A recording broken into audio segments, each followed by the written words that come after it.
আকাশে রোদ মেঘের লুকোচুরি, তার মাঝেই অনেকদিন পর চাঁদপুর স্টেডিয়ামে মেয়েদের ফুটবলের আসর। নতুন করে স্পোর্টসে ফুটবলের মুখোমুখি হয় চাঁদপুর সদর এবং মতলব দক্ষিণ উপজেলা। প্রথমার্ধে শেষ হয় গোল শূন্যভাবে, দ্বিতীয়ার্ধের 10 মিনিটে পেনাল্টি পায় সদর উপজেলা, এতে বাজিমাত তাদের। এরপর শেষ পর্যন্ত প্রাণপণ লড়ে গিয়েও সেই গোল শোধ করতে পারেনি মতলব দক্ষিণ। তবে মেয়েরা এখানে দমে যাবার নয়, তাদের লক্ষ্য এবার জাতীয় পর্যায়ে।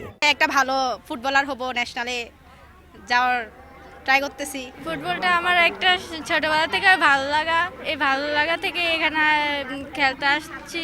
নতুন করে ফুটবলকে একটু সহযোগিতা সবাই এগিয়ে আসে, ইনশাল্লাহ আগামী দিনে চাঁদপুর থেকে ভালো ভালো প্লেয়ার বের হবে।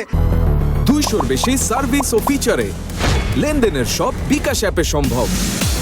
খেলাধুলা শুধু শারীরিক বিকাশের জন্য নয়, এই চর্চার মাধ্যমে সমাজের নেতিবাচক দিক থেকেও তারা ফিরে আসবে আর সমৃদ্ধ হবে দেশের ক্রীড়াঙ্গন, জানালেন জেলা প্রশাসনের শীর্ষ এই কর্মকর্তা।